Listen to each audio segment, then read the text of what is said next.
Salut à tous mes petits copains et bienvenue à la table ronde des cosplayers. D'ailleurs, il y en a un qui est assis là au milieu. Tout de suite, je vous présente les cosplayers du concours. Vous pouvez venir les gars. Les jurys du concours. Tiens. Merci. Du coup, ils viennent tous. Ils vont se mettre au milieu. Ouais. Hop. Oui. Voilà. Elle est pas très ronde la table. Ah, c'est un demi-cercle. Alors il faut imaginer une grande table ronde ici. Ouais. On veut notre table. Alors bonsoir à tous, merci d'être venus présents donc, pour cette table ronde du cosplay. Donc ce qu'on va faire, c'est peut-être d'abord tous se présenter. Et puis après, donc, ce que je vous propose, c'est que on va vous faire juste un petit rappel rapide pour les gens donc, qui ne seraient pas totalement dans le milieu sur exactement la manière dont nous on voit sur ce que c'est le cosplay. On pourra tous ensemble échanger sur la manière qu'on a de voir le cosplay, d'interpréter le cosplay, ce qui est important pour nous. Et puis bah, après, l'objectif de cette table ronde, c'est vraiment qu'on puisse discuter avec vous, qu'on puisse répondre si vous avez des questions, des remarques, si vous voulez nos avis sur différents sujets. Et puis bah, après, on échangera aussi entre nous. Donc n'hésitez pas vraiment, si vous avez des questions, à participer, à lever la main, à nous demander des choses, à nous couper, pour nous donner votre point de vue également. Donc du coup, je vais passer le micro à notre aîné. Merci beaucoup. Alors, table ronde, voici notre roi Arthur pour cette table ronde.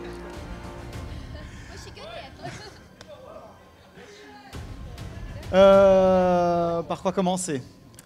Présente-toi déjà. Alors, je me présente, je suis un cosplayer suisse, je m'appelle... enfin, mon pseudonyme est Mini Néné, je m'appelle José sinon. Je fais du cosplay depuis 2009, mais je fais des costumes de GN depuis 1997. Voilà.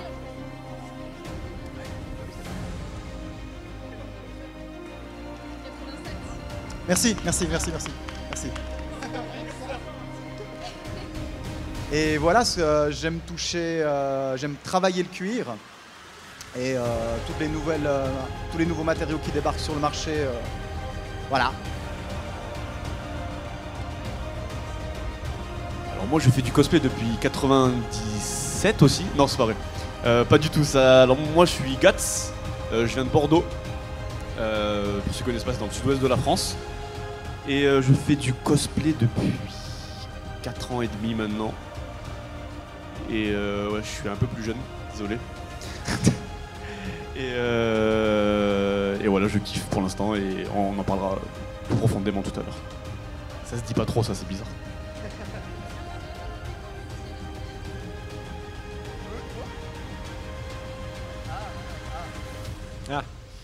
Moi c'est Aldarion, donc je fais du cosplay depuis fin 2014, mais j'ai vraiment commencé plutôt en 2015.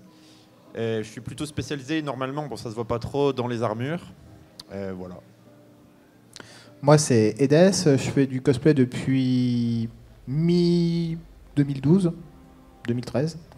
Ma spécialité, ça serait plutôt tout ce qui tourne autour des effets spéciaux, les masques, les prothèses, tout ça. Et voilà. Donc, je passe à ma chérie. Bonjour à toutes, bonjour à ceux qu'on a vus tout à l'heure. Donc, moi, c'est Takissa. Je fais du cosplay. Ça, c'est un truc. Vous avez réussi à dire des dates plus ou moins précises quand même. Moi, je sais que j'ai tendance à dire que je fais depuis 2011, mais en fait, j'en sais rien. Parce que avant, ça pourrait être un sujet qu'on abordera. Avant, je faisais un petit peu. Il y a une convention. Je pense notamment à Japan Expo, qui est très très connue, hein, évidemment. Il y a une convention demain avec ma sœur. Tiens, vas-y, on essaie de faire un petit truc avec un personnage. Mais en fait, du coup, à dater, c'est très difficile. Donc moi, je date de 2011, la prise de conscience de je prépare mon costume à l'avance. Mais c'est vrai qu'on pourrait dire que je date déjà d'avant parce que à partir du moment où je me dis je ressemble au personnage, oui désolé, j'anticipe, pardon. À partir du moment où je me dis je ferais bien un truc habillé différemment, on peut commencer à se poser la question. Bon voilà, sinon mon domaine c'est plutôt la couture, mais j'aime bien aller voir plusieurs univers en fait. J'aime toujours découvrir et du coup je me limite pas du tout. Voilà. Alors moi c'est Lilou Chris, je viens d'Épinal, dans les gauche. Et je fais du cosplay depuis fin 2014. Voilà, ma spécialité, c'est... J'ai pas vraiment de spécialité, mais en ce moment, je m'attelle au cuir aussi.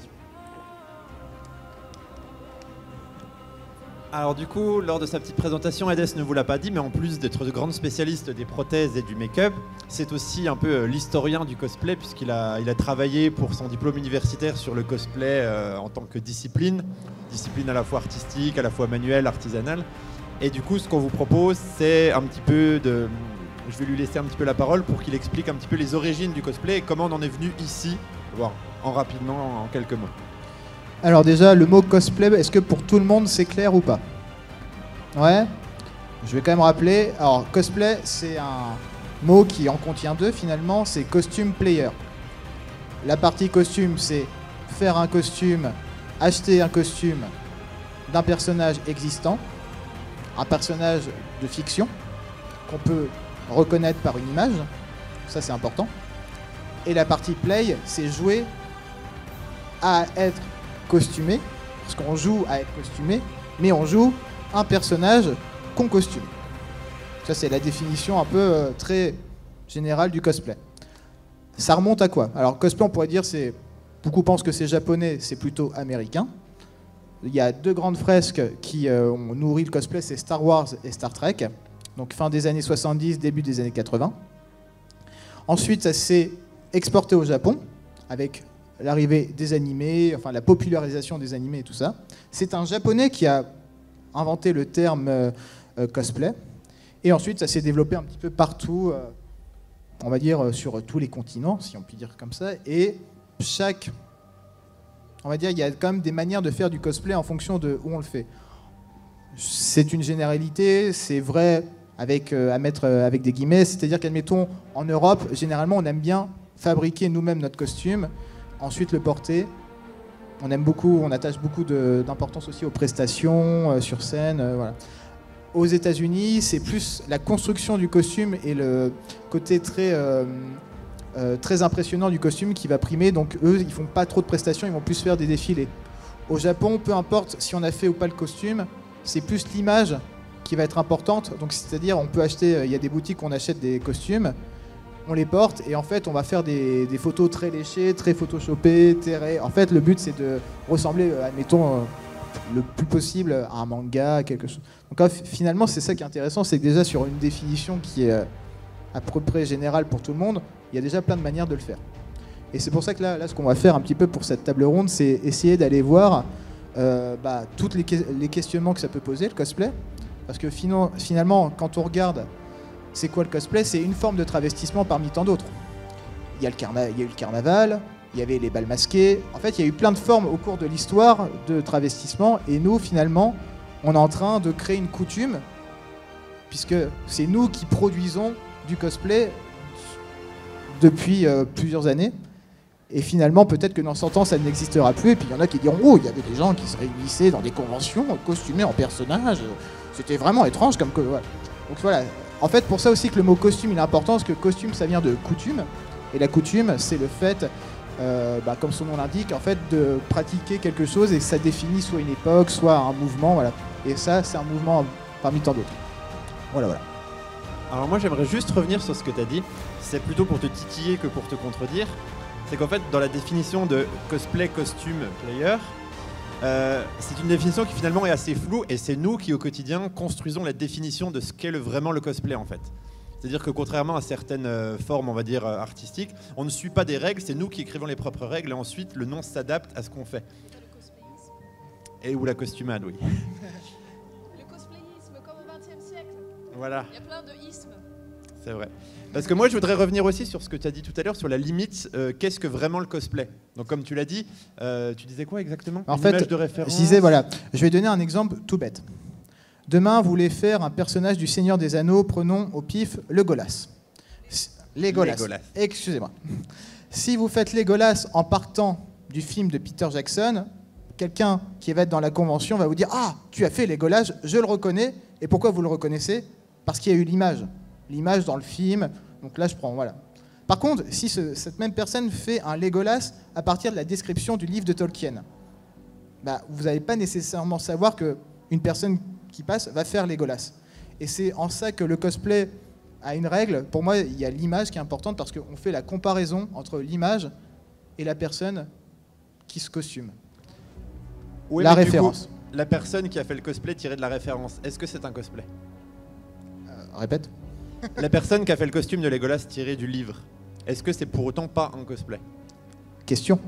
Là, Voilà. c'est... En fait, est-ce qu'on a besoin de reconnaître pour que ça soit du cosplay ou pas? Ça, c'est une bonne question. Mais disons que, pour moi, une des choses qui définit vraiment le cosplay, c'est le fait qu'on puisse comparer à une image de référence parce que tout le monde va reconnaître et ça fait partie du côté culture pop, enfin populaire, le fait qu'on puisse reconnaître. Après, on peut faire sa version de Legolas en disant « je m'en fous de ce qu'a fait Peter Jackson et son équipe de costumiers, mais je préfère faire ma version et je dirai à tout le monde, c'est Legolas du Seigneur des Anneaux. » Et voilà. Mais ça peut être une forme de cosplay, mais qui est beaucoup moins évidente. Déjà parce que les personnes vont moins reconnaître, vont dire bah non, c'est un elfe, c'est pas Legolas. Bah en fait là, il y en a peut-être qui sont un peu coutumés justement. Là, on est vraiment aux limites. On peut basculer dans ce qu'on appelle la création personnelle en fait, qui parfois est d'ailleurs autorisée en concours. Hein, ça dépend vraiment des concours. Et c'est vrai que on pourra aborder le sujet des concours après, hein, mais vraiment on est à des limites. C'est intéressant parce que finalement la personne qui se dit bah je fais Legolas, mais d'après le roman, bah on peut pas lui donner tort quoi. C'est juste qu'elle n'a pas la légitimité des costumes designers de Peter Jackson, quoi. Mais c'est vrai que la limite entre création personnelle et cosplay, bah moi je me permettrais d'être tranchée. Pour moi, c'est une image de référence. Et on était d'accord. Merci. Voilà. Après, c'est vrai que la limite, je pense, moi je suis pas 100% toujours d'accord avec eux, mais c'est plutôt que je me fie un peu en tant qu'observateur et j'essaye de regarder plutôt ce que pensent les gens plutôt que ce que je pense moi. Et effectivement, c'est vrai que la limite est très personnelle entre ce qu'est un cosplay et ce qu'elle n'en est pas. Et ce que je me suis rendu compte en fait, c'est que cette limite, elle dépend énormément du sens qu'on donne au mot cosplay. Parce que c'est un sens c'est un mot qui est lourd de sens. Et si vous dites à quelqu'un, par exemple, qui a fait un costume, que ce soit un costume tiré de référence ou quoi que ce soit, ou une création personnelle, si vous lui dites ah c'est un cosplay, automatiquement il va se sentir un peu valorisé. Il va dire c'est bien, c'est un cosplay parce que c'est quelque chose qui est un peu, on va dire, c'est l'art noble, on va dire. Si vous lui dites ah il est beau ton déguisement ou quelque chose comme ça, vous pouvez penser exactement la même chose. C'est juste la portée de ce mot, la portée du mot cosplay, la portée du mot déguisement ou même la portée du mot costume tout simplement, qui va jouer dans le cœur des gens. Et ça va dépendre vraiment de la manière dont on interprète les mots qu'on nous dit. Alors que par ailleurs, des déguisements de Belle, de Disney, tout ça, enfin n'importe quelle petite fille peut y avoir eu accès en fait. Et ben dans ce cas-là, qu'est-ce qui fait que elle est pas cosplayée? Oui, ou même les gens qui nous disent, les gens qui connaissent rien du tout au cosplay, par exemple quand on fait un shooting dans la rue, les gens disent ah il est super beau votre déguisement. Et je sais que je connais certaines personnes qui se vexent quand on leur dit ça, parce qu'ils se sentent agressés. Ils disent non c'est pas un déguisement, c'est un costume. Donc vous voyez c'est toute une question de mots, et en fait la limite elle se situe là, c'est qu'est-ce qui pour vous est un costume, qu'est-ce qui pour vous est un déguisement, et du coup qu'est-ce qui pour vous devient un cosplay.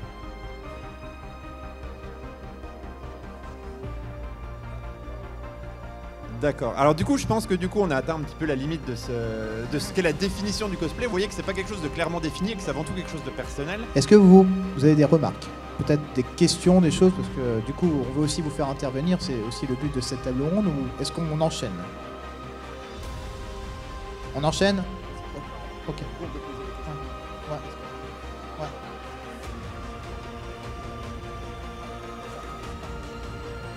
Non. Alors du coup, ce que je propose...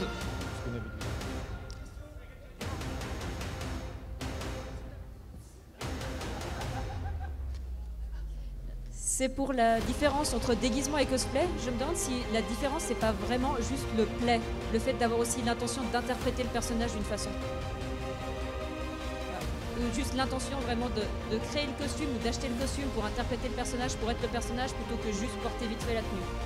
Mais je pense que même une petite fille, comme tu dis, qui sa maman lui achète un costume d'une princesse, inconsciemment, si elle veut avoir le costume, c'est qu'elle veut l'interpréter. Enfin, pour moi, du coup, exactement. Et pareil, quand j'étais petit, j'allais au carnaval, j'avais un petit déguisement de Spider-Man. Tu vois, je vais l'interpréter, quoi qu'il arrive au bout d'un moment. Je pense que si on veut se déguiser, c'est pour l'interpréter inconsciemment. Du coup, je pense que pour moi, c'est le même mot. Enfin, pour moi, enfin, je me vexerai pas. Bah, il y a aussi la petite nuance dans le sens où si par exemple quelqu'un a fait un très beau costume mais qui joue très mal le rôle, est-ce que c'est pour autant qu'il fait pas du cosplay? Ouais, bah c'est ça. Moi, je pensais à ça notamment, enfin, la beauté du costume, tout ça, ça va être un sujet très intéressant. Mais c'est vrai que il y a aussi le côté. Bah, en fait, je pense que très concrètement, déguisement, c'est un mot qui est dans le dictionnaire depuis bien longtemps. Cosplay, il est en train de se former. Donc la plupart des gens, je veux dire des personnes qui nous voient nous habillés comme ça, ils vont dire ah il est chouette votre déguisement. Et c'est absolument pas avec ça en fait. Mais nous c'est nous qui faisons la différence. On fait la différence entre le déguisement et le costume, le cosplay aussi parce que le déguisement c'est acheté. En fait, pour moi, j'associe vraiment ça à ça. Le déguisement, pour n'importe qui, ça va être acheté, ça vient de un peu n'importe où, il n'y a pas d'origine. Le cosplay, c'est éventuellement moi-même, éventuellement je l'ai pris chez un autre cosplayer, éventuellement, mais en tout cas, j'y ai accordé plus d'intérêt que le déguisement. C'est pour ça que la plupart du temps, les personnes se vexent sur le déguisement. Parce qu'en fait, c'est du déguisement. On va pas jouer sur les mots, c'est du déguisement. Et il y a aussi le fait que le cosplay, avec un déguisement, par exemple, je reprends l'exemple du carnaval. Quand on est petit, on va à carnaval, et puis on va pas avoir envie d'aller faire un shooting pour immortaliser ça forcément. On va pas avoir envie d'aller faire une prestation. Là, on veut vraiment, on va plus loin que le déguisement. On va se déguiser pour faire quelque chose d'autre après, immortaliser avec des photos, avec des vidéos, avec des prestations. Et pour ceux qui font des concours, pour ceux qui font leur propre cosplay, aller voir leur niveau, voir si c'est bien ce qu'ils font. Et du coup, on fait plus qu'avec du déguisement. Du coup, c'est pour ça que je pense qu'on appelle ça cosplay. Bah, du coup, là, on rentre dans des choses qui sont assez intéressantes parce que ça précise aussi la définition du cosplay. On va dire tout bêtement, je vais acheter un déguisement de pirate. Par contre, je vais faire un cosplay de Jack Sparrow. Et c'est là la différence. C'est qu'on en revient à la référence. En fait, le cosplay, c'est dans l'idéal rendre hommage. En fait, pour moi, le cosplay, j'ai une définition qui est très simple. Pour moi, c'est une forme de fan art. Alors, le fan art, quand on voit le fan art, on pense souvent aux illustrations, soit aux fanfictions ou tout ça. Mais en fait, le cosplay, c'est une forme de fan art. En fait, on reproduit quelque chose qui nous a plu, issu de n'importe quelle culture, jeux vidéo, manga, bande dessinée. Et en fait, on lui donne vie autrement. Donc, c'est un hommage. Et dans ces hommages, il y a la vidéo, il y a la scène, il y a les photos, tout ça. Et donc finalement, on veut reproduire à notre manière des choses qu'on a aimées et qui nous intéressent, qui nous touchent et qui sont souvent issues de la pop culture, quoi. Et parfois, ce qui est hyper intéressant, c'est quand on va voir que le cosplay, ça va plus loin que la pop culture et ça peut aussi toucher des films qui sont moins populaires, qui sont ou des bandes dessinées un peu plus recherchées que des choses qui fonctionnent, qu'on voit à la Fnac en premier. Voilà, ça c'est aussi intéressant parce que, admettons, une fois j'avais vu un cosplay de Fantomette. Ça, j'avais trouvé ça assez intéressant, Fantomette. Parce que du coup, c'est vrai que c'est pas la chose à laquelle on pense au premier et pourtant c'était du cosplay pour moi. Moi, du coup, j'ai une question. On parle beaucoup de personnages fictifs, au cosplay des personnages fictifs. Est-ce que... Quoi ? Ah, pardon. Est-ce que... On va imaginer, c'est pas un vrai truc. Je veux cosplayer Donald Trump. Est-ce que... Ah, il y a des mecs qui l'ont fait. Bon, ils font ce qu'ils veulent. J'adore l'humour. Mais est-ce que du coup, c'est du cosplay, même si c'est pas un personnage fictif, c'est quand même un personnage, on va dire, populaire, enfin, connu. Et dans le même genre, moi je pense aussi les groupes d'idoles. Alors il y a les idoles qui n'existent pas réellement, et puis il y a les idoles qui existent réellement. Moi je me souviens, il y avait un cosplayer qui avait cosplayé Mika. Je parle du chanteur. Hein. Donc c'est vrai que c'est très vaste en fait. Freddie Mercury aussi. Le cosplay, c'est un peu le Time's Up en fait. Ouais, c'est ça. Bon, on refait la partie d'hier, c'est ça. C'est ça. On vous laisse. Ok, très bien. D'ailleurs, je vois que vous avez des réactions. Hein. Franchement, n'hésitez pas à venir. Il n'y a aucun souci. Hein. Votre avis n'est pas moins expert que le nôtre. Hein. Faut pas hésiter. On est là pour échanger. Toi, tu parles trop. Non, c'est bon, arrête. Non, je rigole. Oui, c'est vrai. Mais justement, moi, pour parler du cosplay, plusieurs fois, on m'a demandé, mais pourquoi c'est aussi important pour toi la différence entre justement déguisement, costume, enfin bref, parce qu'un coup, il j'ai ma tante qui a fait son mariage, et elle dit la soirée c'est Far West. Alors moi j'ai dit super, je sors mon cosplay de Red Dead Redemption 2, et j'arrive, tout le monde était c'était, je dis minable parce que c'était des trucs trouvés dans le placard, ouais, mais c'est pas vraiment du cosplay placard. Et du coup, je sais pas moi, j'étais tout le temps en train de faire après mon personnage, un peu par défaut, quoi, sans le faire exprès. Puis les gens l'ont très mal pris parce qu'ils disaient oh faut que tu t'aimes ou autre. Bon je dis je suis parti, mais c'est ça surtout, je trouve la différence. Le fait de le jouer. C'est surtout c'est ça. C'est surtout de jouer le personnage. Et si je pense que le fait que dans l'image le cosplay c'est surtout on dit fait main, parce qu'à l'époque quand c'était Star Trek, je pense pas que trouver un costume de Stormtrooper ou même de Jedi, on allait dans un magasin, on le trouvait. Je pense que c'est là qu'on dit écoute, je le trouve pas, je suis obligé de le faire, quoi. C'était peut-être pas aussi bien fait qu'aujourd'hui, mais c'est ça dans l'idée, c'est de se dire par passion, je vais remuer ciel et terre pour réussir à présenter dans la sortie du film mon personnage. Je dis ça, enfin voilà. Après est-ce que quand tu cosplays un personnage, il faut le jouer tout le temps, ou est-ce que imagine je veux faire Spock, hop je fais ça.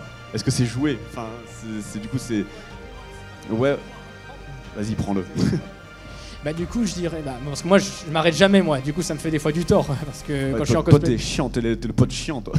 Quand je suis en cosplay d'horreur, oui, je m'arrête jamais presque souvent. Non, franchement, c'est cool pour moi, ça me fait kiffer du coup. Mais à un moment, oui, on m'avait dit, mais en fait, est-ce que t'es aussi investi dans le cosplay parce que tu recherches la popularité?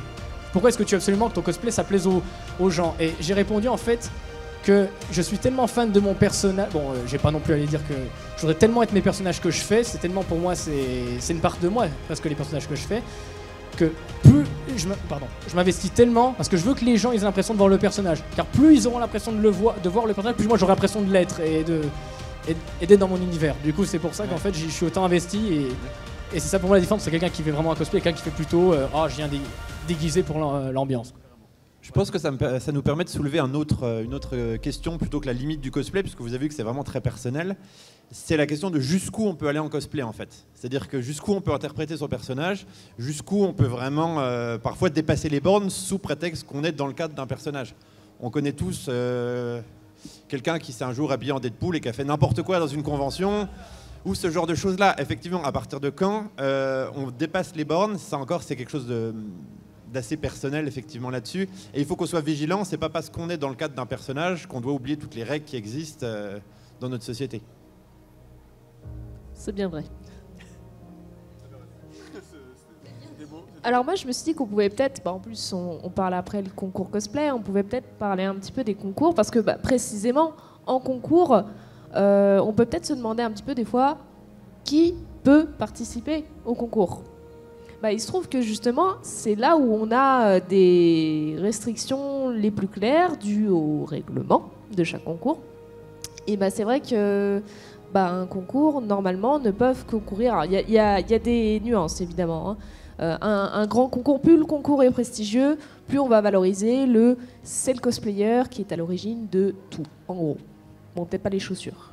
On a une tolérance pour les chaussures. Sauf si c'est Lilou Chris. Sauf si c'est Lilou Chris qui fait elle-même ses chaussures, mais c'est un exploit. Voilà. Donc en fait, en concours, on va valoriser le tout fait main. C'est-à-dire qu'on valorise quelle partie? La partie artisan ou artiste, selon les choix de chacun. Là, voilà, il y a des petites différences.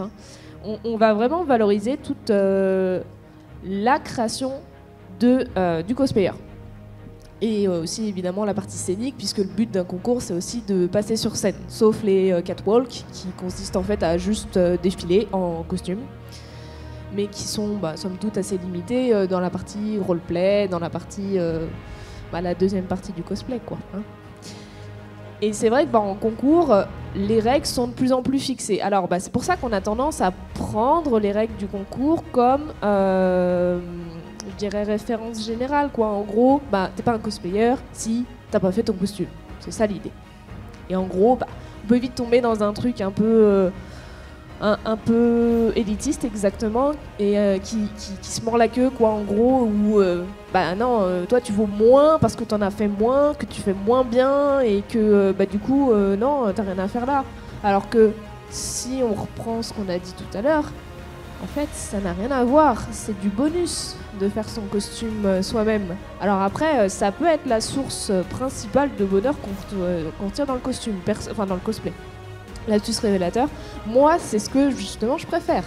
Je préfère faire mon costume, l'incarner, ça m'intéresse un peu moins. C'est vrai.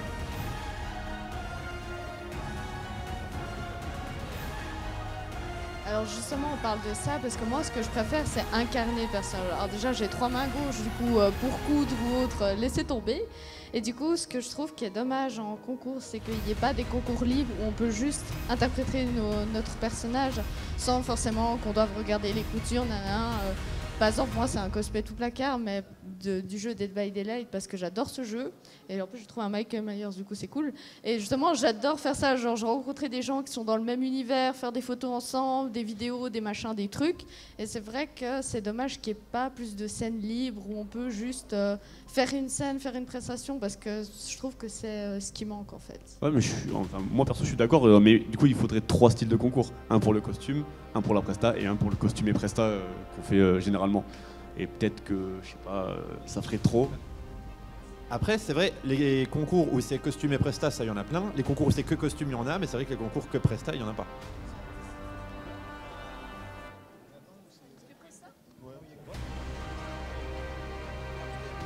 Ça me dit rien.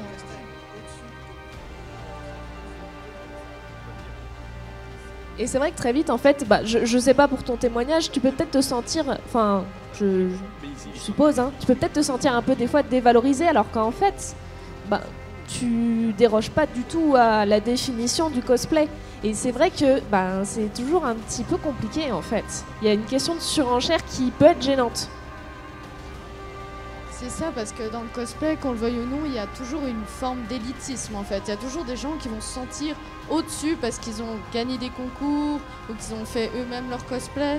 Alors que voilà, on devrait tous être au même niveau. Et comme vous avez dit, c'est un bonus ce concours. Et c'est une valorisation, c'est un travail. Voilà, c'est pas notre travail qu'on fait pour gagner notre pain, c'est vraiment une passion. Et j'ai l'impression que parfois, certaines personnes oublient cette passion et qui voient justement plus l'appât du gain en fait. Et ça, c'est vraiment dommage. Et c'est ce genre de personnes qui du coup vont dévaloriser les petits cosplayers comme moi qui aiment juste porter un truc et faire les cons devant une caméra ou autre. Du coup, voilà, c'est vrai que... Ça, je crois que c'est pareil dans tous les arts, on va dire, même chez les dessinateurs, chez les... Et voilà. Du coup, en venant au concours Presta, j'étais en République Dominicaine l'année dernière, et j'y pense, mais il y avait un concours Presta. Il y avait un concours cosplay Presta, 50-50, et il y avait un concours Presta, peu importe le cosplay, s'il était acheté, s'il était fait, on jugeait uniquement la Presta. Et c'était pas les juges qui jugeaient, c'était le public, avec le nombre de décibels, un truc comme ça. Et c'était vachement cool parce que du coup les cosplayers avaient préparé leur presta pendant des mois. Du coup ça donnait des chorégraphies de malades. J'ai vu un truc Avenger et c'était vraiment, on dirait vraiment des cascadeurs qui... ça m'a bluffé. Mais du coup j'ai vu ça en République Dominicaine. Du coup peut-être qu'en fonction du continent, en fonction du pays, peut-être que ça change. Moi, je vais réagir sur ce que tu dis. Ça fait depuis 2007 que je suis les conventions, donc les concours cosplay, et j'ai vu l'évolution des concours cosplay. Et ce que tu parles là, c'est ce qu'il y avait au tout début, en 2007. Okay. Voilà. Ok, carrément. Et après, ça a évolué. Ce qui n'est pas plus mal, parce qu'avoir des prestations qui durent 10 minutes, avoir 2 gars qui se battent en duel, c'est un peu chiant, quoi, oui, d'accord. Voilà. Et un truc de 2-3 minutes bien fait, voilà. Voilà. Franchement, c'est génial. J'ai encore vu des prestations il y a quelques années de ça à Seignou, une nana qui courait dans toute la scène, c'était exécrable. Pas non. En 2007, t'as dit? En 2007, j'ai commencé en 2007 moi les conventions, donc j'ai commencé à voir, voilà, donc, un vieux, voilà. Par contre, j'ai une autre question à vous poser, peut-être un peu fâché. Est-ce que dans les concours cosplay, justement, on parlait d'élitisme? Est-ce qu'on pourrait parler, je sais que ça va être un petit peu tendancieux ce que je veux dire, mais moi, ce que je regrette aussi beaucoup, c'est, je dirais que moi, je trouve qu'il y a une partie aussi de cosplayers que je dirais professionnels. Voilà. C'est pas méchant, hein. C'est-à-dire que des gens qui sortent, qui sont costumières dans la vie réelle et qui font du cosplay derrière. Et je pense qu'à ce niveau-là, voilà. Et du coup, je pense qu'il y a une solution. Voilà. C'est qu'en fait, fait, dans certaines conventions comme à Detto de l'année passée, il y avait un concours pour les débutants et un concours. C'est exactement ce que j'allais dire. Voilà, donc, c'est exactement ce que j'allais dire. Du coup, ça serait, c'est un truc en super. France, c'est pas beaucoup, c'est pas beaucoup développé. Je veux dire, Non, c'est vraiment pas en France en tout cas. C'est un tronc commun, et c'est vrai que ça peut décourager certaines personnes qui commencent. Quoi. Ouais, mais alors, par contre, l'idée de faire un concours débutant, un concours avancé, c'est vachement bien. Mais du coup, il faudrait plus de temps. Oui. Faudrait faire minimum 2 concours par jour. Je veux dire, par exemple. Mais c'est faisable, c'est faisable. Dans des grosses conventions comme Japan Expo, je pense qu'ils peuvent se donner la peine. Bien sûr, bien sûr. D'accord. Sur des petites conventions comme ça, c'est un peu plus compliqué. Et c'est vachement bien, franchement. Je pense. Hein. Alors, je mettrais quand même un bémol sur le c'est faisable, parce que comment tu vas savoir si une personne est professionnelle? Par exemple, admettons, t'as un costume qui n'est pas que armure ou que couture ou que effet FX. Par exemple, tu prends un costume qui a d'effets spéciaux, qui a un peu de couture, qui a un peu d'armure. Comment tu vas dire? Par exemple, elle est juste l'un des critères. Ouais, de niveau plutôt que professionnel. Ouais, mais comment tu peux juger le niveau de quelqu'un en fait? Il faudrait des critères. En fait, c'était le nombre de concours que la personne avait fait et en fonction des prix qu'elle avait gagnés. Mais tu vois, par exemple, si on fait ce genre de choses, bah moi je me trouve très clairement dans les débutants, hein. Très clairement. Hein. J'ai gagné 3 prix dans ma vie. Eh ben oui, mais tu commences débutant, mais tu pourras pas faire. Et à côté de ça, ça fait débutant. ma 4e tentative de l'ECG. Oui, tu vois. Bon, c'est peut-être pour ça que je gagne pas aussi. Enfin. Mais du coup, le prochain concours que tu feras, tu seras dans le niveau au-dessus. Tu vois ce que je veux dire? Il y en a qui débutent, ils débutent ultra fort, mais ils débutent quand même. La presta, ça sera peut-être pas ouf. Mais quoi qu'il arrive, ils débutent. Et même que ce soit en concours. Mais du coup, ok, ils vont faire un concours. Débutants, ils vont le gagner. Mais la prochaine fois, ils seront plus là. Ça serait comme les jeux de rôle, ça serait bien ça. T'as un grade avec toi? Je suis en niveau 1. Bon, sachez-le, je suis en niveau 1. Le problème qu'il y a quand même, c'est de sélectionner les gens par rapport à un niveau, que ce soit un niveau trop haut ou un niveau trop bas. Par exemple, on a reparlé des concours à Japan Expo, qu'on pourrait faire des concours débutants ou des concours avancés. Le truc, c'est que si vous êtes débutant en cosplay, vous pouvez quand même vous inscrire au concours de Japan Expo. Ça dépend juste après de vos prétentions. C'est vrai que si vous voulez gagner et qu'il y a des gens qui ont déjà gagné des concours, s'ils ont déjà gagné des concours, c'est parce que forcément, ils avaient déjà un meilleur costume ou une meilleure prestation. Mais c'est pas pour autant que ces gens-là doivent être exclus. Là, ce que je vais dire, c'est que c'est pas mon avis que je vais dire. C'est l'avis d'une personne que je connais, mais c'est un avis un peu opposé un petit peu à tout ce qu'on vient de dire. C'est qu'en fait, si vous êtes le meilleur, rien ne devrait vous empêcher de faire les concours. C'est un peu hard ce que je vais dire là, mais c'est pas du tout ce que je pense forcément. C'est les autres n'ont qu'à être meilleurs et ils gagneront. Quelque part, oui, c'est pas hard, c'est de la compétition. Aussi, hein. Un concours, c'est une compétition. Du coup, une compétition, on va pas se mentir, le but c'est d'essayer de gagner. Quoi qu'il arrive, le but c'est d'être le meilleur. Du coup, les cosplayers ou n'importe quoi dans n'importe quelle compétition, ils vont s'entraîner, ils vont faire ce qu'il faut pour essayer d'être les meilleurs en arrivant à la compétition. Du coup, je trouve ça normal. Faut pas avoir peur de dire il y aura des perdants. Du coup, il y aura des gens un peu plus mauvais. C'est pas grave, c'est normal. Enfin, moi, ça me dérange pas. Je soulève. Tu veux dire quelque chose avant? Justement, quand on parlait de ça, parfois j'ai vu des gens qui se sont ramenés avec des costumes sélectionnés en concours internationaux ou autres, typiquement la Coupe de France de cosplay, gens qui se ramènent avec ce genre de costumes dans des petits concours comme ici. Enfin, je dis pas qu'il faut le... Oui, mais je trouve que c'est un peu... c'est pas cool quoi. Genre, c'est genre, tu sais que ton costume il a un niveau international ou régional ou un truc comme ça. Enfin, il a été primé ou juste sélectionné. Et toi, t'arrives avec tes grosses bottes au tout petit concours où tu sais qu'il y aura des gens qui seront plus débutants et je trouve pas cool. Bah, c'est aussi de l'émulation. Très souvent, en fait, quand il y a une personne comme ça, bah, il y a 2 réactions. C'est assez simple en fait. Il y a allez, on va dire 3 réactions. Il y a la personne qui va se décourager, qui va se dire de toute façon c'est mort. Ça arrive souvent, malheureusement. Il y a la personne aussi qui va se dire ah bah dans ce cas-là il faut que je fasse encore mieux. Et en fait on se rend compte que c'est quand même une tendance à l'émulation en France. Quand on regarde dans d'autres pays, globalement, il peut y avoir un niveau un peu globalement, évidemment, parce que c'est toujours très difficile à décider le niveau d'un pays, mais globalement un niveau un peu plus faible. En France, je pense qu'on peut quand même s'enorgueillir d'un bon niveau global, et on le voit notamment à des sélections internationales, quoi, en règle générale, ce qui n'est pas vrai pour tous les concours, hein, par ailleurs. Mais on voit, il y a l'émulation, et puis il y a les personnes qui d'elles-mêmes vont se dire « ouais, mais j'y arriverai pas ». Donc c'est le choix de chacun, je pense, finalement. Et à l'inverse, d'ailleurs, on voit une tendance, enfin moi je l'ai constaté, on voit une tendance à la création de shows où on se rend compte que les personnes qui ont été beaucoup primées se rendent plus aisément en fait aux shows dernièrement que au concours. Il y a quand même des grosses figures du cosplay qui dernièrement ne se présentent plus à des concours et qui se gardent exclusivement les shows. Alors après, on peut toujours les jalouser, se dire « Ah, mais moi non plus, j'ai pas eu l'opportunité, je suis pas assez connue ». Ça sera un sujet toujours très croustillant. Hein. Je suis pas assez connue pour faire partie du show, je suis pas assez connue pour être invitée, je suis pas assez connue pour plein de trucs. Après, mais il faut demander, il faut tenter. Bon dans ce cas... Je voulais juste partir par rapport au concours qu'on parlait justement avant, que fallait par rapport à que les gens se décourageaient, les gens se décourageaient. C'est justement pour ça que je trouve que c'est bien qu'il y ait aussi les prix, par exemple dans cette convention, prix du public ou les coups de cœur du jury. Parce que par exemple, la personne, elle a un cosplay qui n'est pas exceptionnel, mais elle a mis toutes ses tripes dans la prestation, et le jury va dire mais sa prestation elle était juste exceptionnelle, coup de cœur. Et du coup, la personne derrière elle se dit je vais jamais gagner parce que de toute façon mon cosplay il est trop bas au niveau comparé aux autres, et pourtant sa prestation était tellement géniale que il y a un prix, enfin gagne d'une certaine manière, on va dire.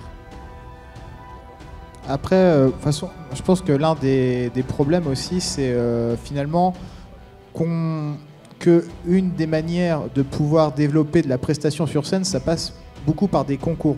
Et en fait, le mot concours, il est très embêtant parce que automatiquement, qui dit concours dit compétition, et qui dit compétition dit côté obscur, entre guillemets. Enfin, voilà quoi. Et en fait, je pense que le fait que ces derniers temps, il y a aussi des shows qui se développent ou des choses, ça commence aussi à donner un autre côté à la pratique, enfin au fait de faire sur scène du cosplay, parce que ça permet aussi un petit peu d'assouplir ça, parce que c'est vrai que les concours, déjà le mot concours, il est assez dur, quoi. Je voulais prendre la parole pour revenir sur certaines personnes qui auraient des facilités et d'autres pas. On parlait des couturières, je vais pas parler précisément de ça. On pourrait mettre les couturières dans le tas. On pourrait aussi mettre dedans les personnes avec des salaires plus aisés, qui pourraient avoir accès à des matériaux plus faciles à travailler, plus beaux, des machines beaucoup plus perfectionnées, des tailleurs laser, gravures, etc. etc. Et puis voilà, donc on ne pourrait pas demander à ces personnes d'arrêter de faire du cosplay. Ouais, et ceux qui font du théâtre, exactement, tout à fait. Ouais. Si on leur demandait de moins se montrer, de moins se mettre en avant, on couperait l'élan qu'aurait l'élan en avant pour répondre le cosplay. Je voulais quand même faire une parenthèse sur les couturières. Je pense qu'il faut bien faire la séparation entre les couturières qui sont mal payées, qui passent beaucoup de temps à faire des travaux basiques, des ourlets, des revers, des modifications de robes ou de costumes déjà faits. Et je pense que c'est bien 90% de ce métier-là. Et il n'y a qu'un tout petit 10% qui sont dans le métier de la costumerie, ça se dit, pour les films et autres.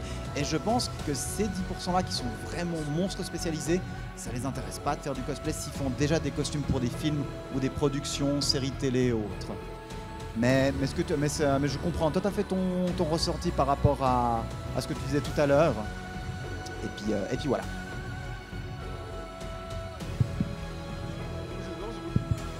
Moi, du coup, je voulais juste revenir sur ce qu'avait dit Edès sur les shows cosplay, donc qui pourrait être l'alternative au concours cosplay. En ce moment, il y a encore une sorte d'élitisme dans les shows cosplay, étant donné que les shows, à l'inverse des concours, généralement, ne sont pas ouverts à tout le monde. Généralement, quand un show se monte, c'est à moitié sur invitation, des choses comme ça. Mais est-ce que le but du show, c'est de faire venir des gens? C'est ça, le but du show, c'est de créer un spectacle. Et c'est vrai qu'également, justement, j'en profite pour pour en reparler par rapport au fait que des personnes qui ont fait par exemple des beaux costumes qui auraient été primés en sélection puissent venir dans les petits concours, ça justement les organisateurs ont tout intérêt à autoriser ça. Parce que du coup, vous avez des grands cosplayers qui viennent sur des petites scènes. C'est bon pour la réputation de la convention de dire ah bah, un tel est venu sur telle scène. Et du coup, forcément, ils n'ont pas du tout intérêt à freiner ça. Je voulais réagir sur justement les shows cosplay. Parce que ça fait 2-3 ans que je vais à Hero Festival Grenoble. Donc il y a toujours un show cosplay qui est organisé par Doty, on est d'accord, hein, on va pas se cacher. Excuse-moi, on va pas se cacher les mots. Par contre, juste avant le cosplay show, il y a toute une partie d'un show cosplay fait par des amateurs qui sont pas forcément invités, qui s'inscrivent et qui font leur démonstration de cosplay sans concours. Et je trouve ça beaucoup plus intéressant parce qu'on a des gens qui sont sur scène décontractés et qui sont là pour le fun. Voilà. Et ça, c'est un palier pour justement les débutants. Moi, j'ai discuté avec beaucoup de cosplayers justement qui débutaient dans le cosplay. Et pour eux, c'est vraiment un marchepied pour aller au concours. Oui, c'est ça. Et je pense qu'il faudrait vraiment développer aussi ce genre de système. Mais en France, on a pas mal c'est pas un concours, c'est juste un défilé cosplay en fait. Ouais. Et souvent, c'est les gens qui aiment bien la scène surtout, qui veulent pas forcément, qui sont pas forcément qui veulent pas forcément faire la compétition. Ouais. Ils passent. C'est cool, le public par contre, apprécie. j'ai rencontré justement des cosplayers qui débutaient vraiment et qui m'ont dit, pour eux, ça a été vraiment un marchepied pour passer en concours. Non, mais c'est cool. C'est vraiment un truc vraiment à développer, je pense. Enfin, moi, en France, j'en connais pas mal des trucs comme ça. À Bordeaux, on en a. Mais du coup, je pense qu'il y en a pas mal. Mais du coup, ça rajouterait un temps comme les concours dans une convention. Du coup, peut-être qu'ils ont. C'est ça.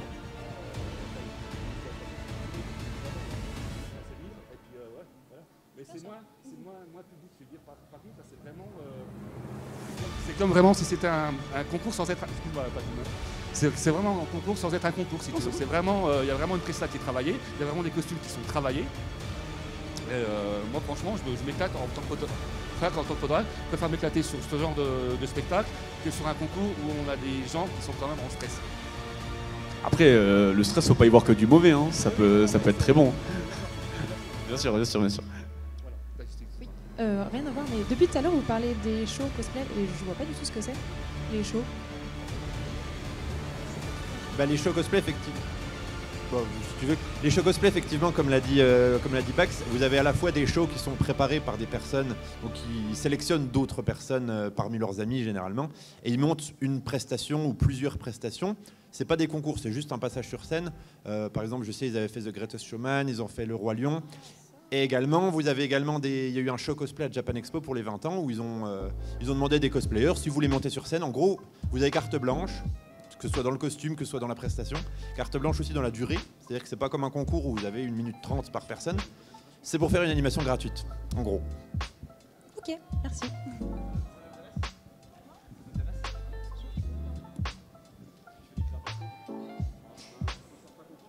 Et je pense à un truc aussi, c'est en fait, on tourne autour d'une même question et du coup je vais la poser. C'est pourquoi on s'intéresse autant à aller en concours, concrètement? Qu'est-ce qui nous attire autant à aller en concours? Non, mais parce que j'ai entendu parler de marchepied. Il est super intéressant ce mot, un marchepied. C'est qu'on fait quand même de nous-mêmes un classement. Et enfin, à mon sens, pourquoi on fait un classement? Pourquoi le but c'est d'aller en concours? Mais le concours, il apporte quand même des choses importante. Pour moi, il apporte quoi? Éventuellement la reconnaissance d'un jury, avec l'attachement qu'on peut y porter ou pas, hein, parce que le jury, tout de suite, on se dit ah, il est meilleur que nous, tout ça. Mais pas forcément, il se trouve. Hein, il suffirait que quelqu'un d'excellent, voilà, décide de participer au concours. Moi, je suis jury, je suis là, je dis écoute, apprends-moi en fait, parce que je suis pas meilleur que toi. Alors après, souvent le jury, il est quand même sélectionné pour des compétences, pour différentes raisons. Et la reconnaissance du jury, c'est quand même toujours quelque chose d'important. Enfin, je pense que n'importe qui a toujours été heureux de se dire que le jury l'a primé en concours. C'est pour ça aussi que primer, c'est un acte de valeur. On reconnaît. Et c'est toujours plus facile quand même d'avoir une reconnaissance de personnes qui sont physiques, qui sont sélectionnées, qui sont devant vous, c'est-à-dire un jury, que par exemple sur une page Facebook, par exemple, sur juste discussion, parce qu'on ne sait pas forcément, on a tous fait des sélections de se dire, d'entendre dire « Ah, il est super ton costume » de la part d'une personne qu'on ne connaît pas, dont on ne connaît pas le palmarès, et d'une personne dont on connaît le palmarès, et là tout de suite on est très touché. On fait des sélections, on fait une différence vis-à-vis de ça, et le jury en concours c'est toujours très, très, très gratifiant. Là-dessus, il n'y a pas de doute. Et donc justement, pour repartir sur cette idée de jury, plutôt que de faire juste une remise des prix et derrière des explications sur les stands, ce serait de valoriser puis d'expliquer un peu les places sur scène pour que, pas forcément en développant extrêmement et en disant ce qui allait pas et ce qui allait bien, mais en expliquant que telle personne avait un niveau supérieur en effet, et que du coup on a un sous-classement qui est le tel, et que du coup les gens s'y retrouvent même quand ils n'ont pas gagné le concours. Donc voilà. Moi je suis tout à fait d'accord avec toi, ça il n'y a aucun problème là-dessus. Le petit problème qu'il y a à chaque fois en fait, c'est souvent au moment de la remise des prix, je ne sais pas si vous avez déjà connu ça, c'est que les 3 quarts du temps les remises des prix des concours cosplay on n'a pas le temps, on la prend en 5 minutes vite fait dans un raccoin, parfois on le fait même pas sur la scène principale. Et donc c'est vrai qu'il faudrait que du coup au niveau des organisations de concours, on prenne plus de temps pour expliquer un petit peu pourquoi effectivement le jury a choisi telle ou telle personne. Parce que souvent on a à peine le temps de faire les délibérations, on a à peine le temps de répondre, les gens ne savent pas à quelle heure sont les résultats. Et c'est vrai que c'est le côté un peu bâclé des concours. Souvent l'organisation des concours est parfaite, mais dès que le concours est fini, il n'y a plus personne pour les résultats.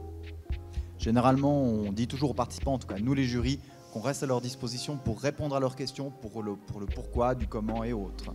En tant que jury, je me suis même permis tout à l'heure d'aller faire des remarques à certains participants qui me tenaient à cœur, une pièce qu'ils auraient pu faire d'une forme différente, des conseils, mais toujours constructivement, de manière à ce qu'elle leur permette de s'améliorer. Et moi, personnellement, je trouve ça toujours un peu dangereux d'annoncer sur scène, parce que déjà, il y a ne pas froisser les susceptibilités. Et puis, il y a aussi la langue de bois. On va pas dire au public, écoute, en fait, toi, t'es pas primé parce que tes finitions, elles sont moches. Ça se fait pas, on est d'accord. Hein, bon, on est d'accord. Donc, la langue de bois, à un moment, les gens à qui... le public, ça peut l'intéresser. Et je trouve que c'est bien que le public soit concerné. Mais en fait, on ne fera que souligner les aspects positifs, parce qu'on cherchera à trouver toujours du positif. Et... vous allez peut-être me trouver tranché, tant pis j'assume, mais parfois il n'y a pas de positif. Non, je suis désolée, des fois on est là, il y a des conseils à donner, mais le conseil ne concerne que la personne. Après chaque concours, de toute façon, il y a énormément de gens qui viennent parler avec le jury, et là, sans en parler au public, on va dire ce qui va pas, ce qui aurait pu être amélioré comme il a dit. Mais souvent aussi, ce qui est fait, alors là, je suis pas sûr, j'ai pas fait attention si ça a été fait parce que nous on n'a pas pu assister au concours. Souvent aussi, ce qui est dit avant les concours et après les concours, c'est comment ça va se passer. C'est-à-dire qu'on va expliquer que le jury est là et comment il fait le jury pour délibérer tout ça. C'est déjà qu'il va passer. On explique que, admettons, tous les candidats sont passés pendant 2 minutes avec le jury, dans lequel ils ont pu entretenir une conversation où ils ont expliqué comment ils ont construit leur costume, ce qu'ils ont fait, voilà. Donc en fait, on explique que avant de passer sur scène, on voit les costumes de près. Parce que souvent, l'effet de la scène, c'est qu'on ne voit pas toutes les finitions, on ne voit pas des détails techniques qui sont importants et tout ça, et qui du coup rajoutent des points en fonction de la difficulté, en fonction d'un certain nombre de critères. Et donc, généralement, quand on organise un concours, en tout cas, après, c'est pas les jurys qui le font. Parfois, le jury le fait parce que on aime bien expliquer. On va dire, pour délibérer, on a passé tant de temps avec les candidats dans les vestiaires, où ils nous ont expliqué tout ce qu'ils avaient fait. Comme ça, nous, on a pu prendre des notes, on a regardé ce qui était bon, ce qui était moins bon.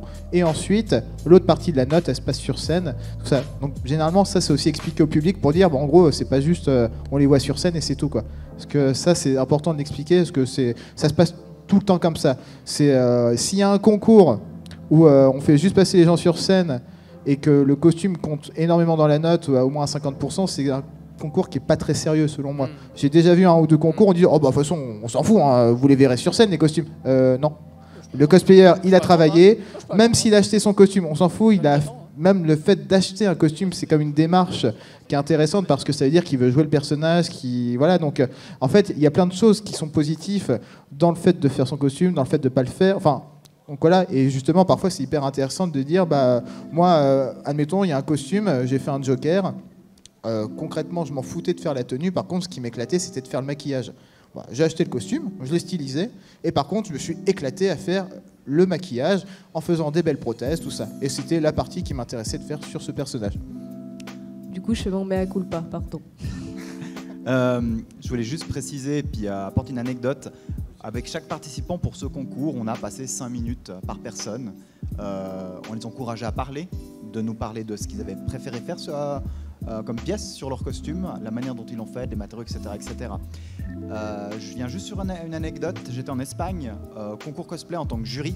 On était chronométré 2 minutes 50 par costume. Quelle que soit la complexité du costume, que ce soit un tissu tout simple avec que des bordures ou une méga armure, c'était 2 minutes 50. Chronométré, on commence, stop, on commence, stop. Donc même pour une grosse armure style Warcraft qui demanderait 10 minutes à faire le tour de regarder tous les détails, on ne pourrait pas le faire parce que c'était délimité à 2 minutes 50. Mais ça, il faut savoir que c'est... Enfin, au risque de me tromper, mais c'est souvent le cas dans les gros concours. Dans les gros concours, ouais. Ils sont là au chronomètre. Admettons, finale ECG, sélection ECG. Vous avez 2 minutes, top chrono, donc montre en main pour parler de vos costumes et vous y allez. Hein. Par contre, j'aurais une question à vous poser justement sur vos judging. Est-ce que, par exemple, vous avez tous des spécialités, on y est d'accord? Est-ce que vous jugez l'ensemble des trucs ou alors vous jugez par spécialité et vous faites une grille après? Alors généralement, la personne va venir, elle va expliquer, et après on a un temps avec tous les jurys où on va échanger. Chacun va amener sur son point fort et va expliquer ce qui va pas, ce qui va pêcher. Donc c'est un échange. Après, c'est aussi nous, notre rôle en tant que jury, de savoir quand même reconnaître quelque chose de bien fait, quelque chose de mal fait. Je veux dire, moi, je suis avant tout spécialisé armure, mais je pense quand même qu'au niveau des coutures, au niveau d'une prothèse, on est quand même capable, en la regardant de tout près, de comprendre si elle est bien faite ou si elle est mal faite. C'est une question d'expérience, et c'est aussi à nous de nous montrer polyvalents, même si c'est pas notre spécialité. Parce que des fois, c'est vrai qu'on a certains, un peu des petits concours où les jurys ont été sélectionnés un peu aléatoirement, où on se retrouve par exemple sans jury armure ou sans jury couture. Et du coup, c'est à nous quand même de faire la démarche de juger équitablement tous les participants.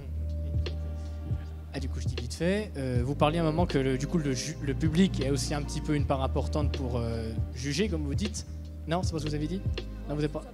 Oui, ça peut, parce qu'il y avait une convention, je ne sais plus où elle était d'ailleurs, ils écoutaient surtout les applaudissements et les hurlements, comme ça, sauf que moi, ce qui m'a, entre parenthèses, un peu fait titre, c'est de me dire, forcément, il y a un groupe Captain America et Avengers, il y a Endgame qui vient de sortir, forcément, plus les gens vont plus hurler que si c'est un truc qui était il y a 3-4 ans, même s'il est très très bien fait, les gens, ils vont, maintenant, là, il y a Avengers, quoi. Et pire, voilà. Vous venez avec votre bande de 50 copains, l'applaudimètre, il est vite vu, hein. Ah bah oui, hein. J'ai une anecdote magnifique sur ça. C'était où? Le 15.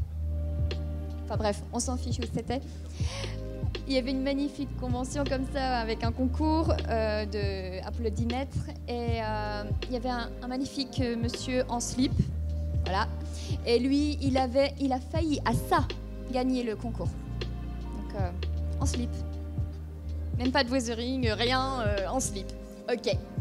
Donc voilà, bon, voilà. En termes de mérite, personnellement, je trouve ça dérangeant. Parce que quand même, on est là aussi pour reconnaître, je parle en tant que jury, hein, reconnaître le mérite, le travail, enfin voilà. Et quel que soit le travail, et d'ailleurs tout le monde n'est pas capable de reconnaître le travail, par exemple pour une prestation, c'est très difficile. Reconnaître le travail pour une prestation, en fait une bonne prestation c'est quoi ? Plus ça paraît naturel, meilleur c'est. Alors parfois même, je pense aux bandes son. Les bandes son, il y en a, quand elles sont mal faites, on les entend tout de suite. Mais quand elles sont bien faites, en fait, on ne voit pas tout le travail qu'il peut y avoir. Parce que peut-être vous ne le savez pas, je vous le dis, pour remettre tout le monde au niveau, les bandes son sont faites par les cosplayers. Mais alors, moi je suis pas trop bonne en logiciel, tout ça, c'est souvent lui qui s'en occupe. Pareil, est-ce qu'on le compte comme un mérite? Et très souvent d'ailleurs, les bandes-son sont très délaissées, alors que ça fait partie de la qualité générale. Une bande-son, c'est vous le public qui allez me le confirmer, une bonne bande-son, c'est chouette à entendre. Quand il y en a un qui vous crie dans les oreilles, vous faites quoi? Vous bouchez les oreilles, c'est tout. Je suis tout à fait d'accord avec ça. D'ailleurs, justement, vu que je suis dans la vidéo, par exemple, pendant une interview, la bande-son, c'est très très important, en même temps que la vidéo. Parce que si on a une qualité audio qui est à chier, si on peut dire, l'interview, il sera nul. Ou c'est comme là, en filmant les concours cosplay, si j'ai une qualité audio qui est pourrie, la vidéo, elle sera bien, mais disons que l'audio, s'il est pourri, c'est pas génial. Alors généralement ça dans les grilles de notation, parce que ça se passe, donc tout à l'heure on parlait des notations et tout ça, qu'il fallait qu'on explique au public comment on notait, mais pour vous expliquer, quand on est jury, alors ça dépend des concours, ça dépend de l'organisation de ceux notamment qui organisent des concours, mais on va dire dans le top du top, quand le travail est vraiment fait et puis finalement on assiste énormément le jury, ils font... Donc admettons pour un concours où c'est 50% costume, 50% prestat, en fait ils vont dire donc 50% de la note c'est sur le costume, et dans le costume vous allez faire particulièrement attention à quoi? Alors la propreté, la ressemblance, l'originalité, voilà, les matériaux, les difficultés, voilà. Et donc à partir de tout ça vous avez une première note. La deuxième note, elle concerne la prestation, et là ça va être qualité de la bande son, jeu sur scène, voilà, la occupation de la scène, voilà. Et en fait, il y a un ensemble de critères qui font que, en fait, c'est comme en gymnastique et compétitions, officielles de sport, tout ça. En fait, le jury, il a des critères de notation, et c'est ça aussi qui permet de parfois dire en fait, niveau costume, les deux là, ils l'ont très très bien réalisé. Par contre, niveau bande son, c'est juste la bande son qui va faire que lui, il va gagner parce que sa bande son était un peu plus propre, quoi. C'est rare, mais parfois ça joue à des détails, et des détails, chaque détail compte, quoi. Donc ça, c'est vrai que en fait, il y a des critères plus ou moins précis. Et après, comme je dis, là, ça dépend plus de l'organisateur, tout ça, parce qu'il y a des fois, on est aussi, il y a aussi dans certains concours, ils vont dire non, un costume qui est difficile, mais avec différentes techniques, on s'en fout. On préfère que quelqu'un maîtrise très très bien la technique. Et Alors je sais ce que c'est complètement idiot ce que tu dis. Enfin, je suis complètement con. Disons que en fait, il y a des fois, on va dire un costume. Ça serait quoi le costume parfait, entre guillemets, le cosplay parfait? Ça serait peut-être celui qui peut faire aborder un ensemble de techniques qui sont très différentes. Donc, admettons, si on travaille de la perruque, des SFX, du cuir, de l'armure, de la couture. Déjà rien que tout ça, on se dit c'est un costume qui est complet. La personne, elle a occupé un ensemble de métiers différents pour pouvoir faire son costume. Mais dans certains concours, la règle c'est non. On préfère un costume, on s'en fout de la pluridisciplinarité, mais on met plus à l'honneur le côté propreté. Donc on préfère que ça soit une armure entière bien faite que voilà. Et donc ça peut aussi faire partie des critères de notation, voilà. Donc après, en fonction des concours, le jury est aussi briefé sur là, ça sera ça les règles, et vous respectez les règles, enfin plus ou moins. Concernant les jurys, il y a un truc qui est pas mal dans une convention chez nous en Suisse, c'est que parmi les jurys, on n'a pas que des cosplayers. Typiquement, on a un comédien qui vient à Déto et il juge tout ce qui est partie théâtre. Et je trouve que c'est bien de ne pas avoir que des cosplayers pour avoir une personne un peu extérieure à l'univers. Ça évite tous les dramas de type copinage ou l'inverse, des gens qui s'aiment pas. Et je trouve ça assez intéressant, et je trouve qu'il en faudrait plus dans les concours actuels. Alors pas forcément les gros concours type ECG ou tout, parce que ça demande quand même un certain regard, mais voilà. Effectivement, je suis d'accord avec ça, sauf pour un point, si ça arrive dans certaines conventions où les personnes invitées en extérieur cosplay sont des personnes juste pour faire leur promo. Et ça peut arriver. Je voulais juste rajouter aussi, c'est vrai que j'ai vu pas mal de conventions où dans la team des jurys, il y avait un photographe de renommée qui faisaient partie du jury. Je pense que ça, c'est un Oui, œil je pense intéressant. C'est une très bonne chose à développer parce que l'aspect visuel, on a commencé par ça. L'aspect visuel est important, il est crucial. Et en fait, qu'est-ce qu'on regarde la plupart du temps? Le premier critère qu'on a, c'est je mets mon image, on fait le jeu des 7 différences. Je regarde qu'est-ce qui correspond, qu'est-ce qui ne correspond pas. Donc là, pour le coup, l'œil du photographe, il est parfaitement à sa place.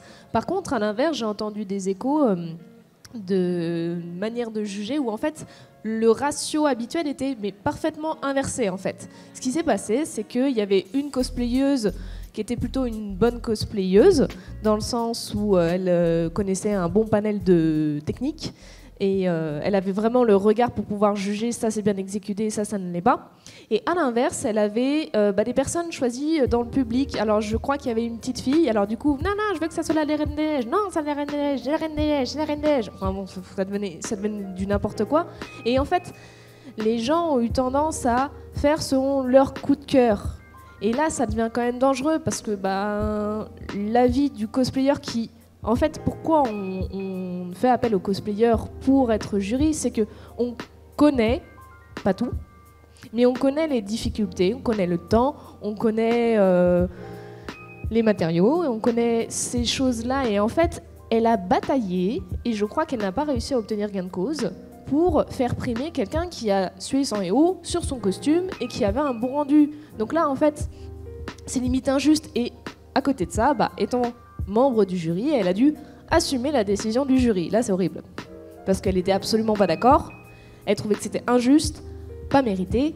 Et c'est comme ça, en fait. Des fois, c'est parfois compliqué de faire partie d'un ensemble. Quand on s'entend bien, c'est chouette. Mais parfois, on est là, et puis, copinage, tout ça. Enfin, il y a des choses qui rentrent en ligne de compte.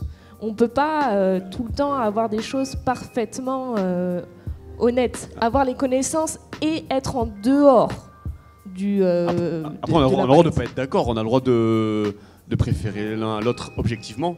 Mais oui, comme tu dis, là c'est compliqué. Et pareil, juste pour revenir sur les professionnels, enfin donc des personnes qui sont pas issues du cosplay mais qui le jugent, faut que ça soit des professionnels qui soient intéressés. Parce que j'ai aussi entendu des échos où c'était des personnes qui étaient très talentueuses dans leur domaine, mais qui voyaient le cosplay un peu de haut, et qui à l'inverse s'en foutaient, et puis du coup, parfois c'est un peu, enfin ouais, mais en gros c'est de la merde ce qu'ils font quoi. Enfin où il y a des choses, disons qu'il y a toujours des pour et des contre. Moi je pense que si des professionnels qui sont pas issus du cosplay, mais qui sont intéressés par ça, ou en tout cas qui ont la curiosité d'aller voir, là je l'encourage à le faire, mais du coup il faut les choisir méticuleusement, parce que sinon à l'inverse ça peut aussi donner des personnes qui vont dire voilà, ou alors qui vont dire oh le truc impressionnant c'est cool, mais enfin voilà quoi. Donc c'est encore une fois il y a du pour et du contre. Faut aimer ça, faut être un minimum investi dans le truc. Et c'est vrai que les plus investis, entre guillemets, sont les cosplayers eux-mêmes, mais il y a des personnes professionnelles qui sont issues du cinéma, du théâtre, tout ça, où avoir leur regard, c'est aussi hyper important, parce que du coup, ça permet aussi d'ouvrir la discipline et d'avoir un regard aussi extérieur, mais il faut que ce regard soit bienveillant, quoi. Je voulais apporter une petite anecdote. On a eu la chance d'être plus ou moins tous d'accord sur le résultat aujourd'hui. Il m'est arrivé d'être dans une équipe de jury. Toujours 5, nombre impair, mais on n'était pas d'accord sur la première place, et voilà, on était 2 pour un groupe, et deux autres personnes pour un groupe, et c'était la personne restante qui devait trancher, et la personne a tranché. C'est au vote, au calcul de points, mais en tant que jury, même si la personne que tu as choisi numéro 1 n'est pas choisie numéro 1, mais par majorité elle a été choisie par les autres, tu te dois de défendre l'avis des autres, du groupe, et non pas individualistement ce que tu penses toi. Ce qui ne t'empêche pas d'aller féliciter ton choix de cœur à toi, même s'ils n'ont pas été premiers. C'est vrai que c'est aussi, quand on est jury, c'est aussi un peu, des fois, malheureusement, un peu à celui qui a la plus grande gueule, qui va essayer d'imposer ce qu'il veut. Et moi, l'anecdote que j'ai là-dessus, c'était l'une des premières fois que j'étais jury. J'étais petit cosplayer, j'étais tout content d'être jury. Et je suis tombé avec des gens qui étaient un peu grande gueule, et j'étais pas du tout d'accord avec eux, mais j'étais plutôt en mode oui, d'accord. Et maintenant je le regrette. Et je me dis, le jour-là, j'ai fait monter sur le podium des gens qui ne le méritaient pas forcément. Et j'ai des gens qui méritaient largement de remporter quelque chose, qui n'ont rien eu, parce que du coup, j'ai pas réussi à les défendre. Et c'est quelque chose qui me reste encore aujourd'hui, même après plusieurs années, parce que je me sens un peu coupable.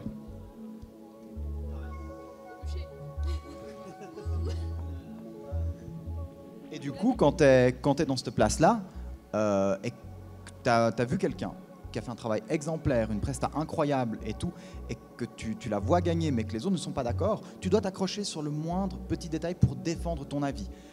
La moindre pièce perdue sur scène, ou pas perdue sur scène, la fluidité de la prestation, le nombre de matériaux différents utilisés, t'essayes de défendre la personne que tu penses être juste de toutes les manières possibles.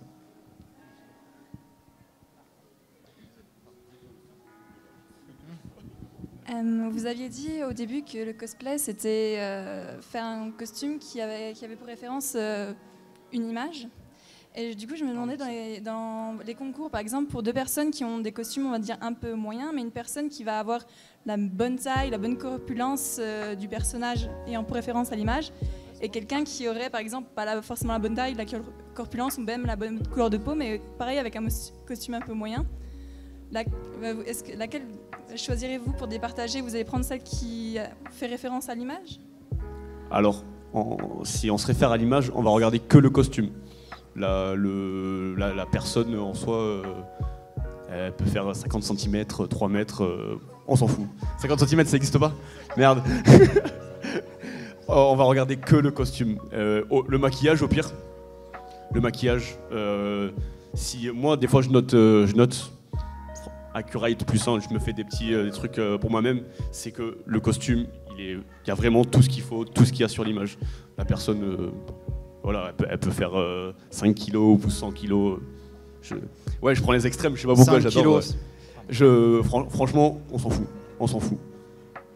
Après, il y en a qui seront plus à l'aise peut-être, mais sur scène, ça peut les aider quand t'es bien dans nous, si ils sont bien dans leur peau, mais nous, on juge pas ça. Moi, je veux bien vous quitter en fait, si ça vous embête pas. Ah ouais, c'est comme ça. Ah ouais, je suis. Ah ouais, non, si, ouais, non. Tu vois, non, je vais laisser. Moi, je vous remercie et je vous quitte malheureusement. Et puis je passe la main à mes collègues. Tu reviens? Ouais, je reviens demain matin. Ouais. Ah ok, cool, super. Je commence à être triste et tout. Je dois aller faire le souper, je dois les mettre au lit maintenant. Ah d'accord, c'est vrai? Ah d'accord, c'est cool. Bah vas-y. Trop mignon. Bon bah bonne soirée. Bisous. Parfait. Alors maintenant que José est parti, moi je vais être un peu moins positif quand même. C'est pas forcément mon avis, c'est aussi mon expérience vécue. C'est que effectivement au niveau de la taille par exemple ça peut compter. Je sais par exemple que si je vais faire une armure d'un personnage géant, je vais mettre des compensations sous les semelles par exemple. Oui mais ça c'est ton avis personnel. C'est parce que toi tu préfères être non parce que je sais que le jury va en tenir compte. Par exemple, à l'ECG, j'ai sorti une armure T60, elle fait 2,40 m. Je sais que si je l'avais fait à ma taille de 1,80 m, j'aurais eu des pénalités. Ah oui, ouais, mais dans ce sens-là, je pense que c'est pas la même chose que Kirishima voulait dire. Je pense que tu veux dire en termes de morphologie. Bien sûr, oui, là je suis d'accord. Après, j'ai aussi justement une autre anecdote là-dessus, c'est que moi j'avais fait une armure de Dark Souls 2, et en fait, comme je suis un peu rond, du coup, forcément, j'avais pas les mêmes formes là. Vous savez, les gens qui sont taillés en V, moi je pouvais pas faire une armure taillée en V. Effectivement, le jury me l'a reproché. Il m'a dit, c'était un peu trop cylindrique sur les côtés, t'avais pas la bonne forme. Et c'est quelque chose qui m'a été reproché en concours. Où ça? Je vais pas. Je vais pas balancer quand même. Moi, ça me fait chier en fait. Ça fait vachement chier. Désolé d'être. Là, de toute façon, je pense qu'en fait, tout le monde aurait un avis différent. Après, il faut bien se rendre compte que forcément, ça joue inconsciemment. Oui, quelqu'un qui va avoir la bonne morphologie, je veux dire, moi je fais Captain America, enfin vous allez rigoler quoi. Enfin, peut-être pas. Ou pas. Bon, bref. Mais dans tous les cas, à côté de lui, je vais être moins classe, moins convaincante. Forcément, ça joue. Après, c'est au jury de se contenir là-dessus et de se dire, la personne a fait éventuellement des efforts pour compenser, déjà. Ça doit toujours, à mon sens, être valorisé. Et la personne a fait les efforts pour faire le costume. Après, malheureusement, ça manque pas d'exemples de personnes qui se sont fait reprocher de ne pas ressembler au personnage. Parce qu'il faut, je vais me faire l'avocate du diable, mais il faut bien reconnaître qu'au début, on a dit que c'était la ressemblance à l'image. Donc forcément, ça joue inconsciemment. Et moi, bah, je fais beaucoup ce qu'on appelle du crossplay. Alors qu'est-ce que c'est le crossplay en 2 mots? C'est, bon, vous avez bien vu que je suis une fille, j'ai une voix de fille. Et tout à l'heure, j'ai cosplayé Tintin, qui est un homme. Donc je me suis changé de genre dans mon personnage. Ça demande des contraintes, ça demande des choses. Ben, forcément, y a des efforts à faire. Par exemple, pour avoir les traits plus proches du personnage en maquillage. Donc, si je fais pas ça, bah, je vais avoir juste l'air d'une... on a dit Tintine, c'est ça, hein, voilà. Et c'est moins convaincant. Enfin, là-dessus, ça va forcément avoir moins d'impact. Oui. La personne va se dire, ouais, mais je vois pas le personnage. Et ça, c'est un ressenti contre lequel certains n'arrivent pas à avoir de barrière, en fait, tout simplement. Personnellement, je trouve ça triste. Parce que je valorise toujours les efforts. On va être franc. Hein. Moi, je pense qu'à 2 costumes égaux, oula, pardon. Ouais. À 2 costumes égaux, inconsciemment, je pense que la personne qui ressemblera plus gagnera. C'est humain, voilà. Donc après, c'est cruel. Après, il y en a qui en jouent. À l'inverse, voilà. Si vraiment on se dit, bon, on n'arrive pas à les départager, normalement, on ne devrait pas faire ça. Mais voilà. Ça. Mais par contre, à l'inverse, donc ça, c'est le côté un peu plus. Voilà. Mais à l'inverse, il y en a qui en jouent. Il y en a, ils se disent, bon, bah, je suis comme ça, j'emmerde le monde et je fais les costumes que je veux. Et il y en a qui disent, je suis comme ça, j'emmerde le monde et je fais des costumes qui sont de ma morphologie. Et ça, c'est aussi intéressant parce que du coup, ça oriente leur choix. Est-ce que c'est des costumes qu'ils auraient vraiment voulu faire ou pas? Ça, on ne le sait pas, mais il y en a qui vont en jouer. On va se dire, bah voilà, moi j'ai des petites rondeurs, je vais faire des personnages qui sont un petit peu ronds, tout ça. Et bah du coup, au contraire, parfois ça peut être un choix. Voilà, donc... après, on en joue pas, et puis il y en a, ils se disent, bah voilà. Après, voilà, il y a tous aussi un problème. De toute façon, là, on nous a dit qu'il ne restait pas beaucoup de temps, mais on peut dépasser, ouais. Mais il y a tout le problème aussi de, jusqu'où ça pose problème. C'est-à-dire que ça pose problème à qui? À des personnes qui sont pas très respectueuses déjà, parce que là, on parle de morphologie, mais il y a tout le problème aussi de des blackface, des trucs comme ça, quoi. Aussi, admettons, je veux faire... Alors, le blackface, est-ce que ça... En fait, dans l'idée, on a appelé ça blackface, mais ça pourrait être whiteface, enfin, dans l'idée, voilà. Ah d'accord, bon, il y a des noms pour tout. Hein. En gros, dans l'idée, c'est... admettons, moi, je suis blanc, et je veux faire Black Panther, voilà, qui est noir. Donc du coup, j'ai 2 solutions. Soit je reste blanc et je fais Black Panther blanc, soit je me maquille en noir pour faire Black Panther au plus proche de l'image. Sauf que le blackface, c'est là qu'il intervient. Il y a des gens qui disent « Oh, mais c'est presque du racisme, c'est de l'appropriation culturelle, vous n'êtes pas blanc, vous n'êtes pas noir. Donc du coup, vous ne pouvez pas faire un personnage noir. Et pourquoi ?»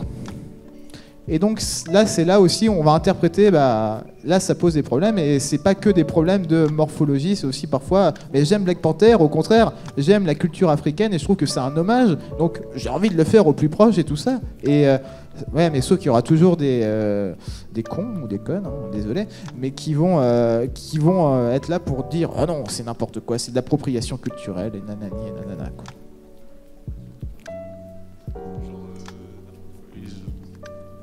J'ai rien à dire. Tu voulais dire un truc? Non, mais par contre, une fois j'ai fait. Vous connaissez Black Panther? Vraiment, en convention, j'ai fait Wakanda Forever. Avec mon meilleur pote, c'est un noir et on fait ça tout le temps. Et là, il m'a dit, mais t'es pas blanc, t'es pas noir, qu'est-ce que tu fais? Je lui ai dit, mais le Wakanda ça n'existe pas déjà. Laisse-moi faire ce que je veux. Enfin voilà, bref, il y aura toujours des gens qui seront pas d'accord avec vous. Vas-y, on te laisse parler. Écoute, je ne me rappelle plus ce que je voulais dire. Super. Oui, à propos de tout ce qui était morphologie et tout ça, ouais. Ça voudrait dire qu'en fait, s'il y a des gens qui devraient se contraindre par rapport à leur morphologie et tout ça, à des personnages qui leur ressemblent. Et par exemple, quelqu'un de très petit qui adore, qui est fan d'un personnage hyper grand, il se dirait je peux pas le faire. Et en fait, ça serait dommage. Bah, par exemple, moi je pense que tout le monde peut faire le perso qu'il veut. Après, moi personnellement, je préfère faire des personnages toujours pour être fidèle aux images avec mon type de morphologie, Ouais, tout ça. je suis pareil que toi. Voilà, des personnages qui sont trop petits, même si je les adore et tout, je vais éviter de les faire parce que j'aime beaucoup faire tout ce qui est très ressemblant, tout ça. Mais après, ça veut dire que dans les concours, il y a des gens, ils vont. Bah, c'est un peu dommage parce que c'est des choses qu'on peut pas changer. Tout ce qu'on peut pas changer, tout ce qui est couleur de peau, morphologie, tout ça, on peut pas le changer. Oui, On peut c'est pas pour faire ça de que miracle, en fait. que les juges ne doivent pas juger ça. Ouais, c'est ça. Et mais comme tout le monde l'a dit, inconsciemment, ça y joue un petit peu, mais moi personnellement, je m'efforce à, bah non, peu importe commenter, je regarde Oui, même c'est pas ça. ça. Moi aussi, je fais toujours. Après, voilà, c'est mais- vrai que Bah, en fait, je pense que c'est la limite que tu décides de t'imposer. Personnellement, j'ai envie d'être convaincante quand je suis un Tintin ou n'importe quel autre crossplay. Du coup, je vais me maquiller, je vais mettre ce qu'on appelle un chest binder pour couper la respiration. Yes. Voilà. Bon, je vais rien me rajouter, hein, ça on est d'accord, je laisse ça de côté, hein, voilà. Mais, tout dépend de ce que tu as envie de faire, en fait, jusqu'où tu as envie d'aller. Et moi, je trouve ça très intéressant de pousser au maximum parce qu'il y a des personnes, je pense notamment à une cosplayeuse américaine qui s'appelle Alison Tabita, peut-être que vous connaissez. Elle est extrêmement douée et je pense que si si elle s'était restreinte de dire bah non, je fais que des choses qui me ressemblent. Mais elle fait quand même, donc c'est une femme, elle fait quand même Jack Sparrow, c'est, je dirais, assez classique. Jack Sparrow, elle fait dans les stats, dans l'entretien avec un vampire, elle fait Édouard en main d'argent. Enfin, mais ça, c'est des choses qu'on ne peut se trouver, des talents qu'on peut cultiver que en allant casser la barrière, en allant pousser ses limites. Et c'est pour ça que personnellement, je vais toujours chercher là-dedans.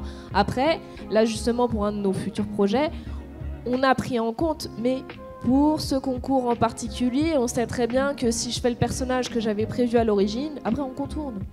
Mais si je fais le personnage que j'avais prévu à l'origine, c'est pas en ma faveur. Je m'empêcherai pas de le faire. Peut-être pas juste en concours, peut-être pas juste comme ce sur quoi je vais me faire juger en fait. Je vais trouver des manières. Peut-être je peux le mettre en accessoire de fond, peut-être je peux... Enfin, il y a plein de manières. En fait, il faut des fois essayer d'être intelligent. Ne pas oublier qu'on vous juge sur votre apparence, sur la morphologie. Savoir ce que tu es capable de faire aussi. Parce que, par exemple, quelqu'un qui a un petit peu trop de poids, il peut essayer de porter une gaine, il peut essayer de porter tout ça. Bon, après, si c'est pour finir à l'hôpital, c'est idiot. Mais il peut. Ça sera, à mon sens, personnellement, faut pas être idiot. En tant que jury, je valorise ça. C'est un effort. Il faut valoriser tous les efforts, à mon sens. Ouais, voilà. Oui, pour moi, parce que- ça doit être que dans le sens bonus. Et d'ailleurs, personnellement, les petits secrets backstage, on a beaucoup valorisé toutes les démarches de tiens, j'ai été chercher une nouvelle compétence, j'ai été tiens, t'as l'habitude de faire de la couture? Non, c'est la première fois que j'en faisais. Moi, je trouve que c'est à valoriser parce que la personne, elle se cantonne pas à sa zone de confort. Évidemment, si elle a l'habitude de la couture, je vais pas non plus la dévaloriser. Oh oui, tu fais encore de la couture. Non, c'est très bien la couture, c'est très bien.